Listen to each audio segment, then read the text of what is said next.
the work of this artist. Her name is Lily.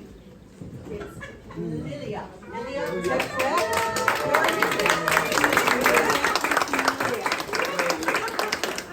Well, as I said, to demystify the process, the way I do it, I usually come in, I walk around.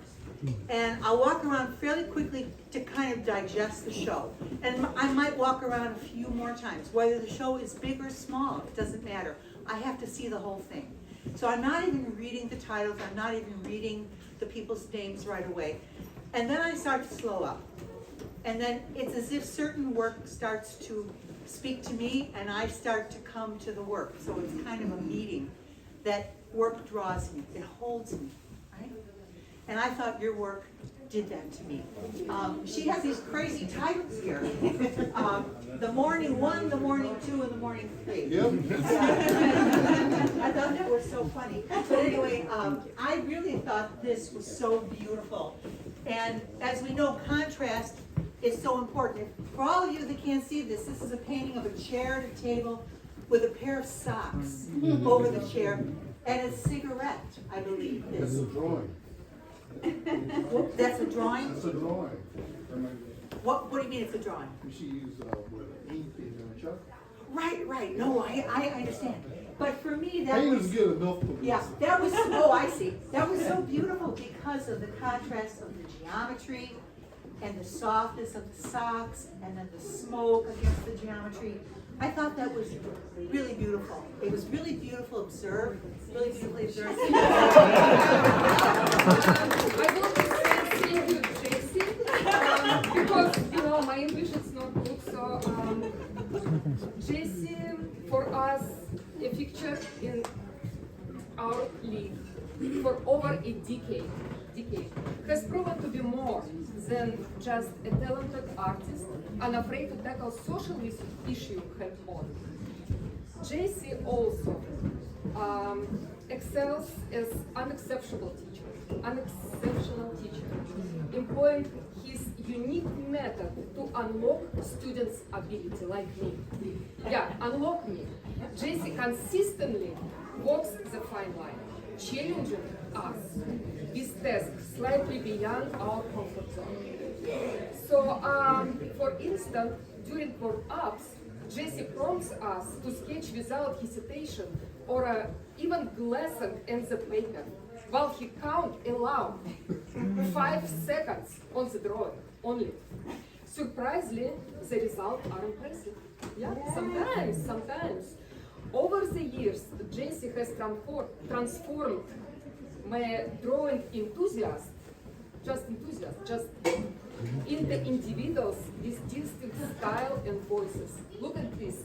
It's very, very unique style, every student. And to let a student do that, let them just unravel. Yeah, last thing. His mantra, Jessie's mantra is, you compete only with yourself. And I'll guide you to the next level. Right? So being part of this group has been enriched experience for me, connecting me to art. And all 3 of those. I especially love that one, but I just wanted to acknowledge it. So we gave that one an honorable mention. Let me just walk over here and talk about another honorable mention. Is the artist here? Phyllis Frick. Is she here? Phyllis? Is she still here? Was she here? She was. Phyllis. I just want to talk a little bit about your work. I was really drawn to this piece as well. It was one of those that just, draw me in and speak to me. It's collage, which is very interesting. And I didn't look at the title when the first 3 times that I came and really studied it. I think the shapes are wonderful, the patterns are wonderful, the way that, the woman is seated. I look at this fabric and your choice to put her in these pants. And I thought, everybody wants to be happy. Everybody wants to have that celebratory pattern in their life, that pair of pants. And yet that's not what we're really reading from the piece. And I felt immediately apprehensive when I looked at this woman with her 3 children. And then I read the title, Hope, Disdain, and Despair. And I thought that was, so beautiful. And I was so grateful that you were able to convey that without me even reading the title, that I felt that issue. And of course, we have a woman, sitting on a bus, I believe, and we have this incredible composition where like the bus really fills out the entire picture plane.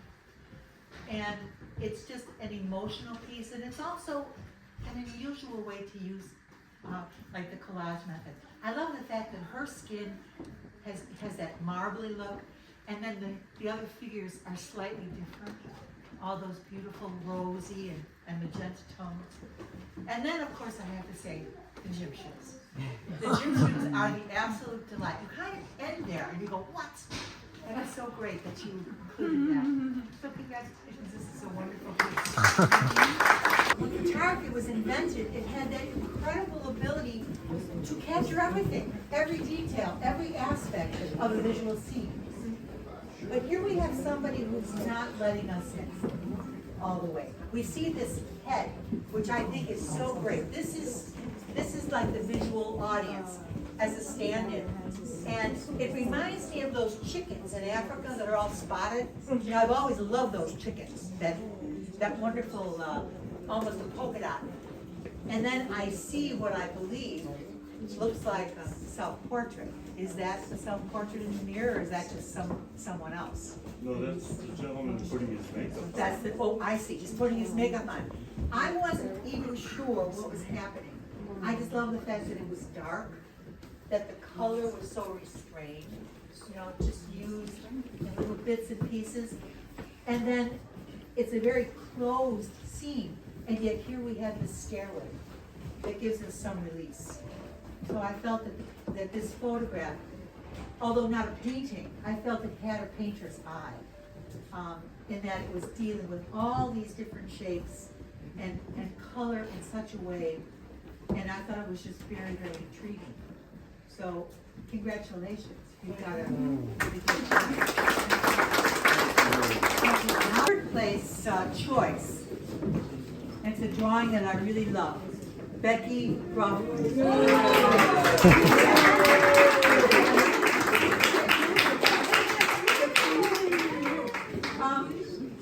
When I saw this, it really held my attention.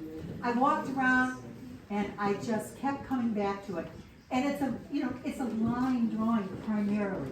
You have the charcoal underneath, but the way that you have chosen to work the lines, soft hair, and the really, very, how can I say, not tight exactly, but those chiseled lips. And then you are not afraid to put lines over the charcoal. And what I love about this drawing is something that it's so hard to teach or for students to understand, that you want lines to describe the form. You want them to have a purpose in the drawing.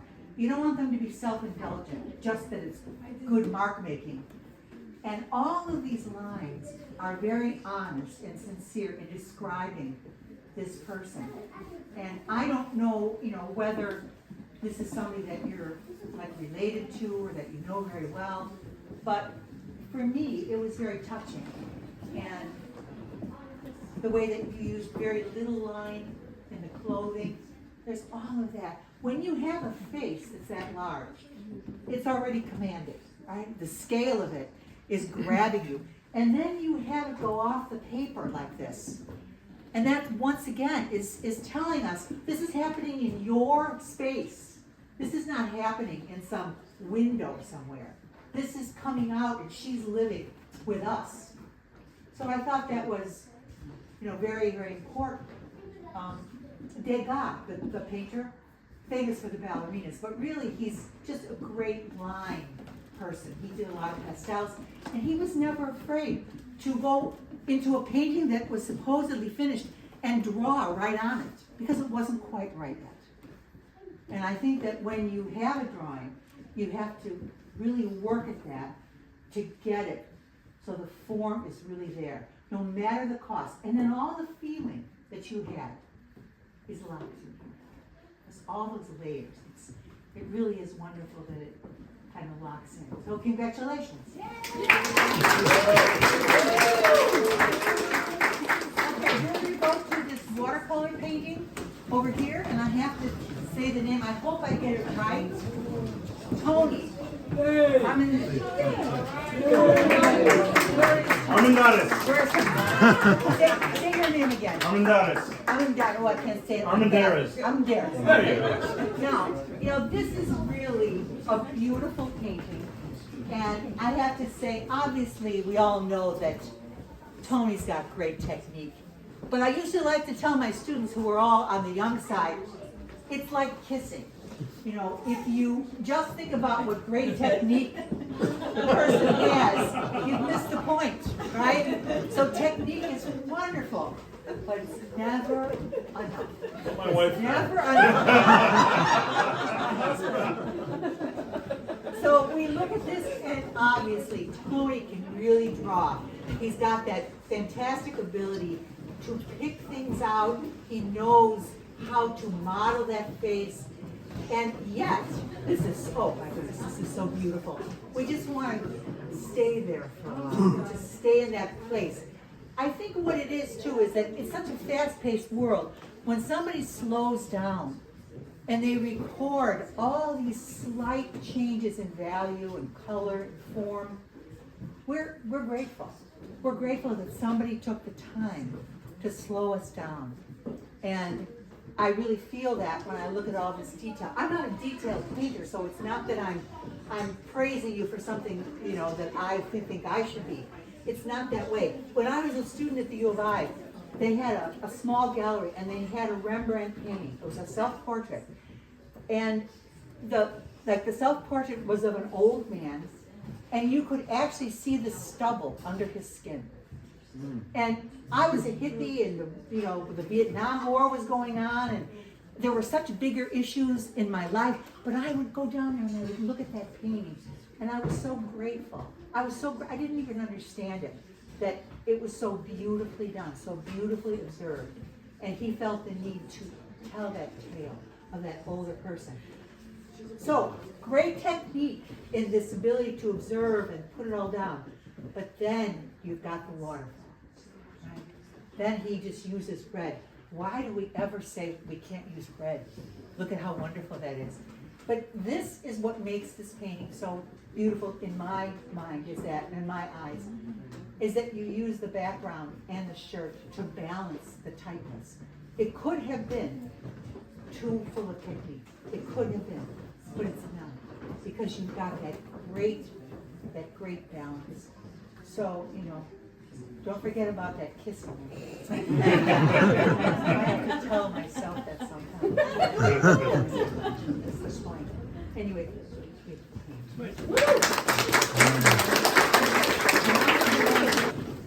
Anne Marie Morgan, is she here? Anybody? Maybe she was here and she left. I'm so sad because I would like to tell her how much I loved her painting. You know those funny portraits that have the eyes that follow you around the room, wherever you go? I felt that way when I first saw this painting. Wherever I moved, that painting followed me. Now, you might say, as my husband did, he said, how could you pick that as first place when there's all these full-bodied figures? But I did because it had real magic. And I felt that this artist had really captured the soul of this person in the most economical means. Was it O. Henry that said, brevity is the soul of wit? Sometimes in painting, to do it simply, but to get it right, to capture the form, to capture the gaze, to capture whatever it is that person had. Now, I didn't even look at the title at first. And then I saw that it was 1880s woman, which brings up another really important part for artists, and that is this was probably painted with a reference of a photograph. And this is something that all contemporary painters, artists have to come to terms with. What is the responsibility of the artist when we work from photographs? And what I like to think about is that people use so many photographic references. And as long as I don't think about it in the first and the second and the third look, that it comes from the photograph, I'm home free. That this person was able to extract the information from the photograph, it goes through their body, through their hands, and out to the painting. And what we have, I believe that's a woman of color. After I read that, and I realized that she was from the past, I mean, all the narratives of who that woman was. And it's really captured by this artist. I wish she was here. I do want to say this about all the work and for artists in general. I think our goal is not for people to look at our work and think about what great work it is. I know that's what everybody wants, or they think they want. But the goal really has to be for you to look at the work and then to think about your own life. It's like when you hear beautiful symphonic music or even a great rock song, you're not really saying or thinking, oh, that trumpet is so great, or oh, I just love the way that word came in at the end of a phrase. If it's really a good song or a good work of art, you should be carried away into your own thoughts, even if those thoughts aren't verbal, even if it's non-verbal. So you look at a work, hopefully people will see it and think about their own life. My students didn't want to hear that, because they want the recognition. They want people to look at their work and say, wow, that's really good. But that's not what we want. So I think this painting really transcends. And it makes me think in some way about human beings and this woman and her suffering. Okay, that's it. Thank you so much, Peggy.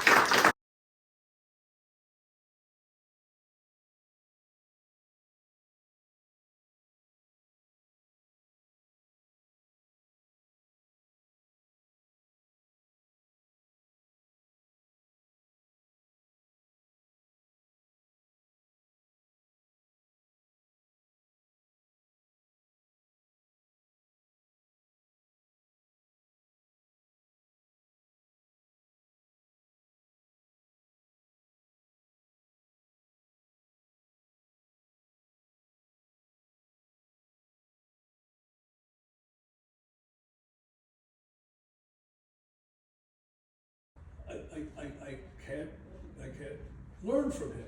I want, and the difference is, in my mind, it's the difference between deductive learning and inductive learning, if you follow me. The deductive is, this is how you do it, now follow me. This is how you do it, now follow me. Euclidean geometry is kind of like deductive reasoning.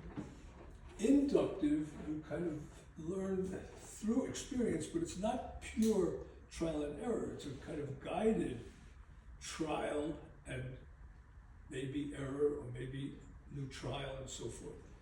And that's kind of the approach that Jesse takes, and he uses a technique which I think he says it's what we really pay for. And that is, he gives us assignments, and we come in, we put our work down on the floor, and each of us is given a chance to comment on all of the works, one at a time.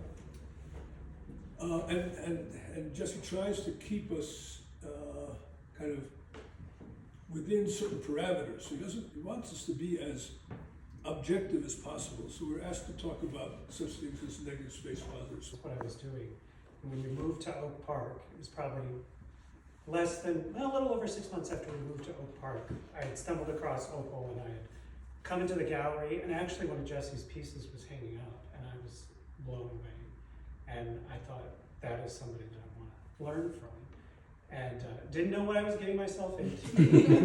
Very intimidated, and kind of along the lines of what Howard was saying, for many of us, his style works quite well, and for others, you can see them come and go and not stay beyond a session or even make it through all 5 classes.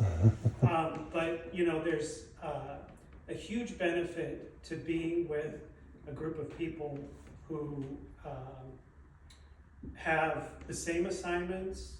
We come to the classroom each week with our own interpretation of what Jesse has given us. And it's just, I find that to be a very important part of the creative process, to see how other people, as Jesse would put it, solve those problems and come up with good pieces, good compositions, and really strong work. And many of the people that are in the Wednesday night class, we've been together for a long time and have seen each other grow, and it's just been a really wonderful thing. So And you're glad to be part of it. Yeah, we're So I'm around the corner, so I have these two pieces over here. But I guess I have a history of trying to conquer those things that I don't know how to do. I once took a class on how to overcome a fear of flying and wound up getting my pilot's license. So I tend to get carried away with things. I started with Jesse in the fall of 2015, if you can believe that.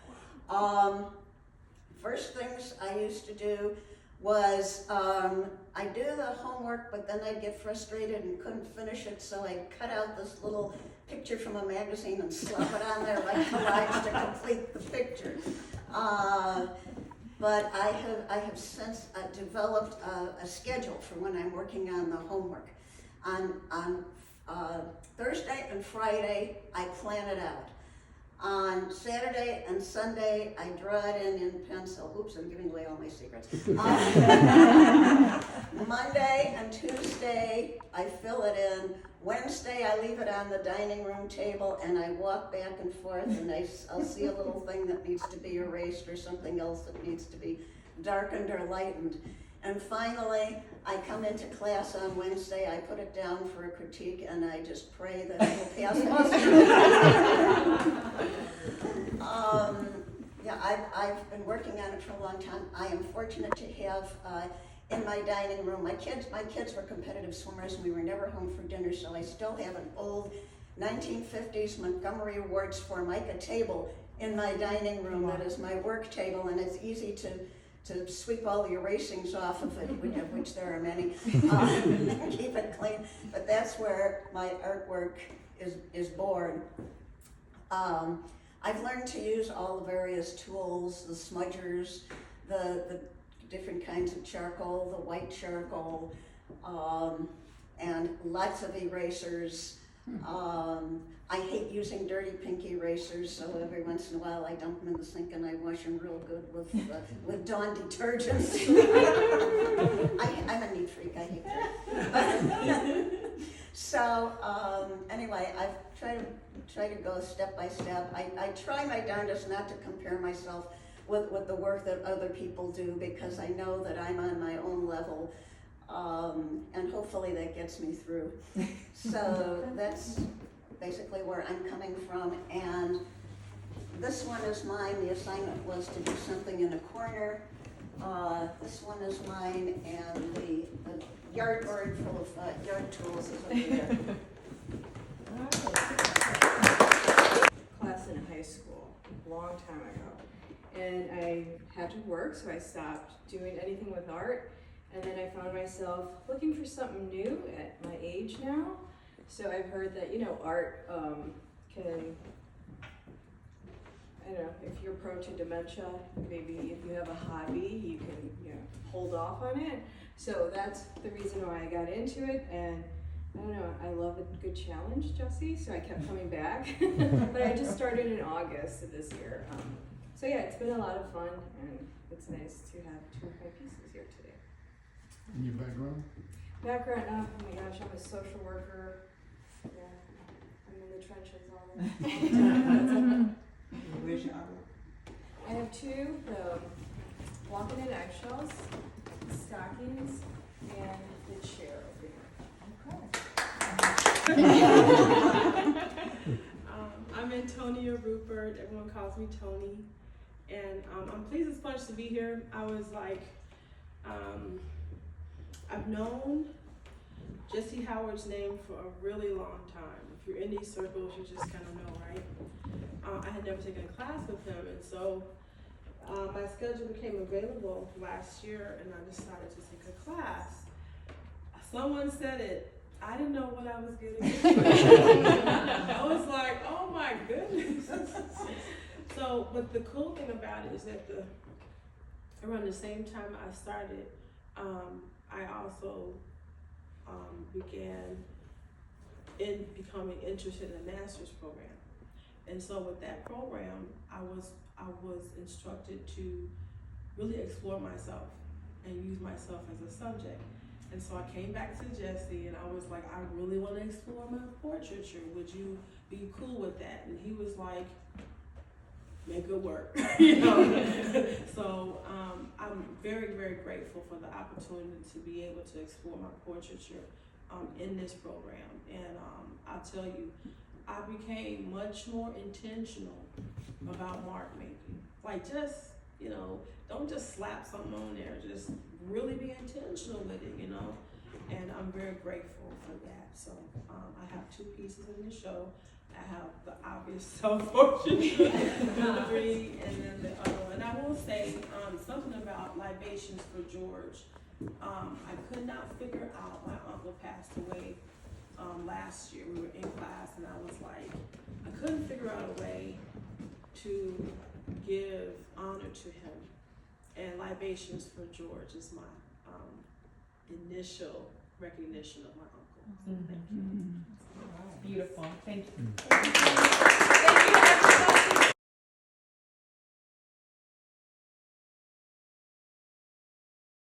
Casa look like it been hit with a bomb. No fathers, just baby moms. Miss Jackson, I am for real. If your daughter don't find a husband, your grandson fuck around, get killed. It's surreal in the field when they drill, hit a stain. Now the cops is the ops. Low-key, they is the biggest gang. We gon' survive. We gon' survive. No matter how hard it is. We gonna fight. Fight for our life. It's only right. We gon' die trying and not for an eye. A life for a lie. I lost my mind trying to find it. Can't use my eyes cause I'm blinded. I'm a lump of coal but I'm shining. No sooner than I started grinding. They say the pressure stress you, but it turned me to a diamond. In a rough patch, I was like, fuck that, I'ma keep climbing.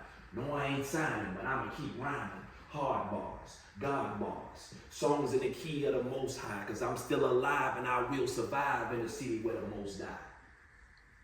I know you hope I get gunned down in these streets. You hope I get choked out and can't breathe.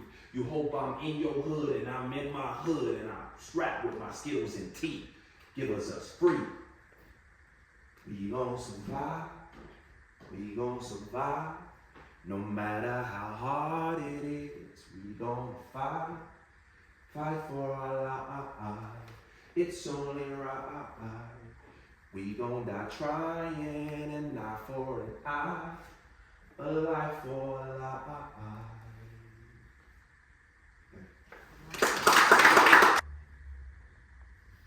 Q, you got a website? I do. It's QVillah.com. That's QUEBILLAH.com. So, are you on Instagram? I am. Same thing on Instagram, but it's an underscore between, so it's QUE_BILLAH. Let me ask you one more thing. Okay. What is your name? So my real name is SynQ. It's Stink? SynQ. SynQ? Yeah. Okay. So SynQ is from the Amistad. The Amistad, are you familiar with the Amistad? Yeah. So in the slave ships. Yeah. So in the movie they were calling him SynK. My father read the book and he thought it was SynQ. So for 3 days my name was Derek. I'm serious. And my mom wanted to name me Derek, and then my father came home and he was like, man, I'm not naming my son after no Viking. You know? He was real militant, you know. And he came up with the name SynQ, you know, and my mother conceived it, you know. Growing up, people just ended up calling me Q because no one could pronounce my name, right? I have like at least 10 different versions of my name. People on my block, they call me CQ, right? My grandmother called me SanQ, right? One of my neighbors called me, "There's a dream with a strategy to get up out of your head and live in reality." I'm just a man with a vision that I'm scavenging to bring good things to life on limited salary. I didn't choose Mission Impossible. Actually, I could have finished college, but quitting was more challenging. Physically and mentally, I am battling a demon called fear, and here I'm straight panicking. See, most people will tell you that I be tweaking. I can't actually touch what I believe in. I may actually scream if I don't reach it, because I can't actually breathe till I achieve it. Is it a gift or curse? I keep thinking to want something so bad you eat shit and sleep it. God gave me talent for many reasons. The question is, will I be strong enough to keep it? I get up when I fall. Even when I come up short, I stand tall.